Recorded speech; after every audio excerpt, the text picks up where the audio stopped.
Salut à tous, c'est Nico, j'espère que vous allez bien et que vos oreilles sont bien propres parce que moi ça va super bien et mes oreilles sont prêtes pour découvrir un casque audio que j'attends de pouvoir tester sérieusement depuis au moins 4 mois et vous allez pouvoir en profiter. Du son, hein, pas de mes oreilles. Je les garde pour moi, faut pas déconner quand même. En effet, Shure a présenté son offensive Ioniq en janvier dernier au CES et souhaite se faire une place sur un marché qui est déjà bien encombré, celui des casques audio Bluetooth à réduction active de bruit. Alors il y a déjà plein de marques de référence sur ce secteur comme Boss, Sony, Sennheiser, mais il y a aussi plein de marques challenger qui débarquent tous les jours de tous les côtés et là pour le coup, Shure c'est un vrai challenger, mais la différence c'est que Shure c'est une marque qui existe depuis des lustres et je sais qu'en ce moment même vous êtes en train de vous demander mais qu'est-ce que Nico fout avec ce micro dans la main?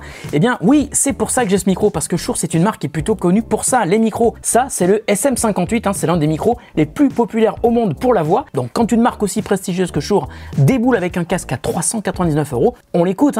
Je parle de Shure, mais je parle aussi de son casque. Donc Shure a passé un peu de temps à concevoir un casque qui s'annonce vraiment excellent sur le papier, puisque la marque le présente comme un casque de qualité studio. C'est un casque Bluetooth 5.0 compatible aptX, aptX HD, mais aussi les codecs AAC et SBC. Et il permet même de pousser très loin dans le débit audio, puisqu'il est aussi compatible iRes avec le support des codecs Sony LDAC. Bon, je vais m'arrêter là pour la partie technique parce que je suis un petit peu pressé et je demande vraiment à entendre, mais je demande aussi à voir. Et là, tout de suite, la première question que j'ai, c'est pourquoi est-ce que ce carton est aussi gros? Je sais pas ce qu'il y a dedans, mais en tout cas, il est énorme. Allez, on ouvre ça tout de suite. Non mais regardez-moi la boîte de ce casque. Vous avez déjà vu une boîte de casque aussi grosse que ça? Bon, déjà la boîte est très très belle et puis incroyable, il y a même des pieds sur la boîte, regardez. On peut le faire tenir debout. Allez, je me tais, ASMR time. Ah, alors avant d'ouvrir la boîte, il y a plein de trucs qui sont marqués derrière, regardez. Il est fait pour être tenu longtemps sur la tête. Il y a 20 heures de batterie, c'est pas la plus grosse autonomie du marché. Environment mode, j'arrive pas à le dire, je suis désolé. Mode environnement, je le dis en français, c'est plus simple qu'en anglais. C'est tout simplement le fait qu'il y ait des micros ici qui vous permettent d'enregistrer le son extérieur pour vous le balancer dans les oreilles et pour pouvoir être averti si jamais il y a une voiture qui arrive, donc c'est plutôt pratique. Et puis Adjustable Noise Cancellation, donc c'est un niveau de réduction active de bruit qui est réglable. Et puis il y a aussi une application qu'on peut télécharger. Allez, on revient sur la face avant, elle est vraiment très très belle cette boîte.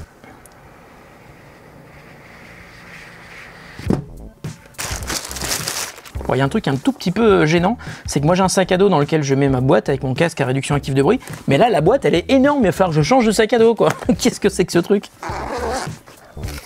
Oh, il est très très beau. C'est la version noire, mais je sais qu'il y a une version marron qui existe. Pas envie de dire qu'il est léger, mais il est pas lourd non plus. Il y a des espèces de petites mousses sur le côté. On dirait que c'est un truc qu'il faut enlever. Si, il faut l'enlever, il y a marqué Remove, donc je l'enlève. Voilà. Ce casque est vraiment magnifique. L'arceau est énorme, regardez. Et voyons les écouteurs. Ouh, ça respire le luxe. Magnifique. Oula, ils sont durs à tourner. C'est hyper bizarre. Oh, le confort est présent. Ah, j'entends plus rien. Je l'ai pas encore allumé, mais je n'entends plus rien. Donc ça veut dire qu'il y a une très très bonne réduction passive de bruit pour commencer. Et dans la petite boîte, qu'est-ce qu'on a? Un câble 3.5. 2.5 et puis un câble USB type C. Il n'est pas trop lourd non plus, mais on le sent quand même. En revanche, plutôt confortable. Attendez, j'ai pas regardé les boutons parce que si je regarde pas les boutons, je vais allumer n'importe quoi. Alors, ça, je pense que ça va être pour activer la réduction active de bruit ou peut-être pour la régler. Plus, moins, play pause sans doute, et puis pour allumer, prise USB type C. Et ça, c'est la prise jack 2.5. Alors, le bouton pour l'allumer, il est en bas. Écoutons ça. Oh, belle voix, très très...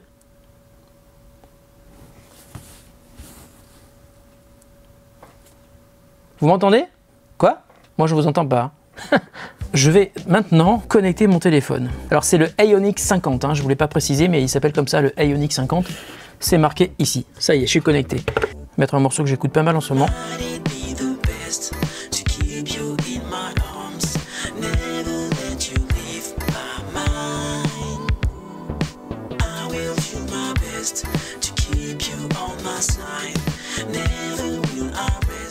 Alors ça, si vous connaissez pas, ça veut dire que c'est flat, c'est-à-dire que c'est plat, il n'y a pas trop de basse, il n'y a pas trop d'aigus, et les médiums sont plutôt au milieu.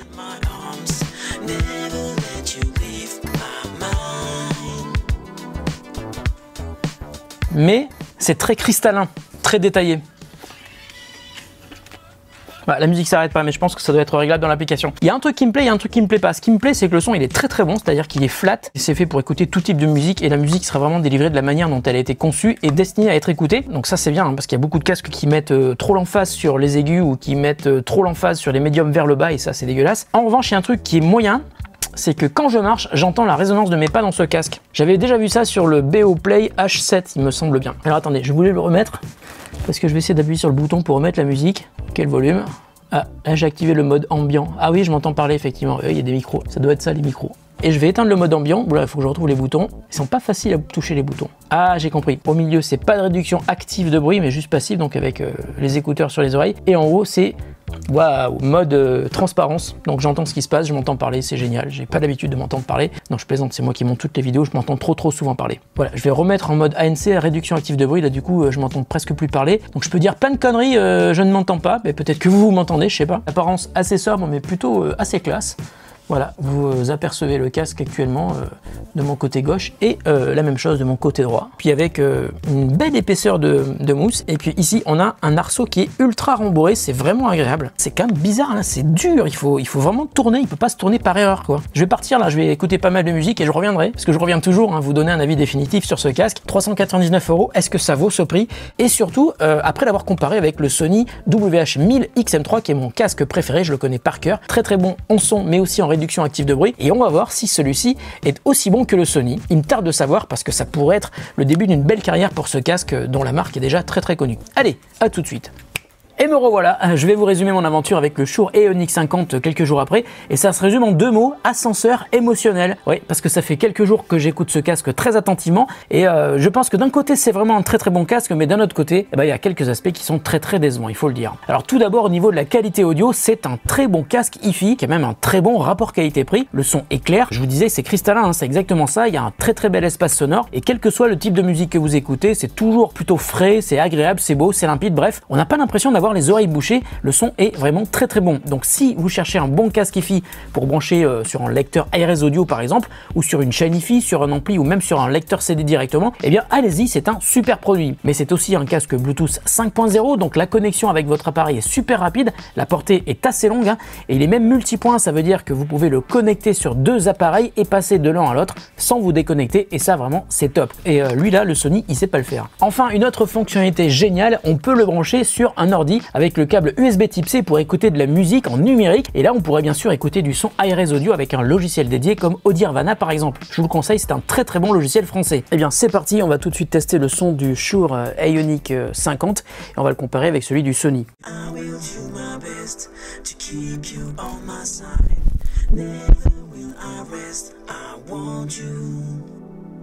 Might it be the best to keep you in my arms, never let you leave my mind.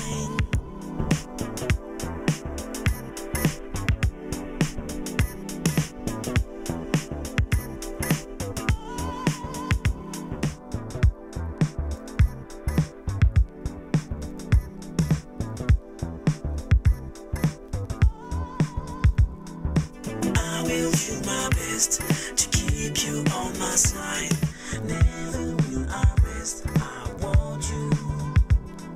Might it be the best to keep you in my arms. Never let you leave my mind.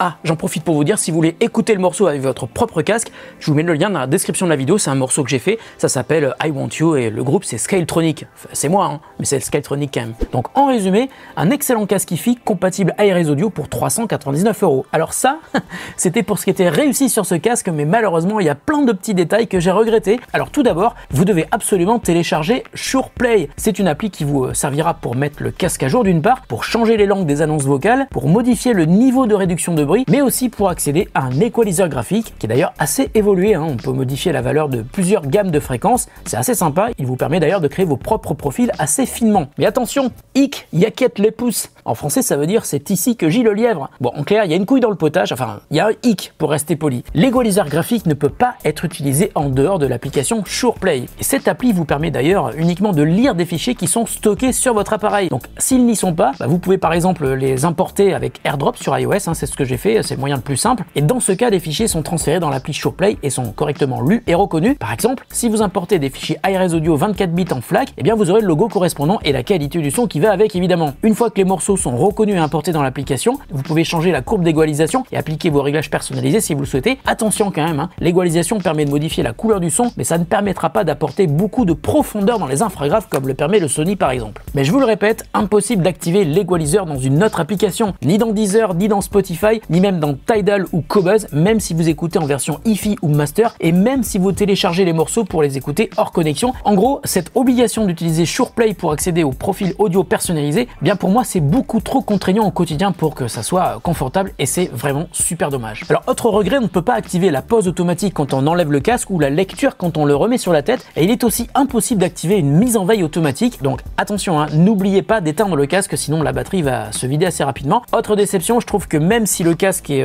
confortable et qu'il est très beau, les boutons de contrôle en fait ils font un petit peu cheap, hein. C'est tout en plastique, ça bouge, ça me semble assez fragile. Enfin, et à mon avis c'est sans doute le plus gros inconvénient de ce casque, la réduction active de bruit, elle n'est pas vraiment très active en fait, hein. Le casque est très loin de pouvoir rivaliser avec le Sony qui est le maître du genre pour moi, et même les AirPods Pro qui sont des intrins ont une bien meilleure réduction active de bruit. D'ailleurs, petite anecdote, quand j'ai comparé le Sony et le Shure, il y avait une vidéo qui tournait sur mon ordi à côté, j'y faisais pas spécialement attention, mais j'étais en train d'alterner entre les deux casques pour comparer le son que j'écoutais depuis mon iPhone, et à un moment donné, quand j'ai mis le Shure sur ma tête, j'entendais distinctement la vidéo qui tournait sur mon ordi, alors que je n'entendais rien 20 secondes avant quand j'avais le Sony sur la tête. Alors je me suis dit, bon, c'est pas grave, le Shure est éteint, je vais le rallumer.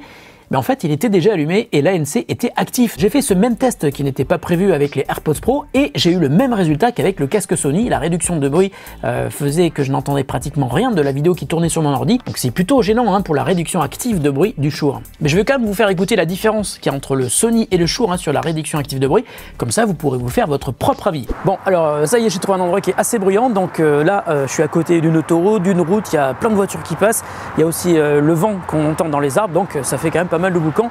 Donc c'est l'occasion de tester la réduction active de bruit du Shure Ioniq 50 et on va le comparer avec celle du Sony WH-1000XM3. Donc c'est parti pour le Shure. Je vous rappelle que j'ai quand même les Ambeo Smart Headset de Sennheiser dans mes oreilles qui vont permettre d'enregistrer le son que mes oreilles entendent. Attention, c'est parti.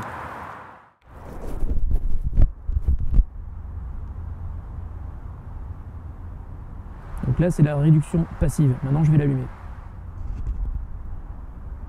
Mise sous tension. Connecté.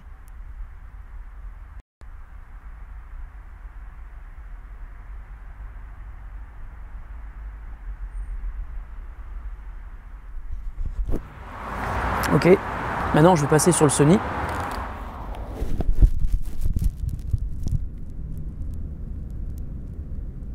Mise sous tension. Bluetooth connecté.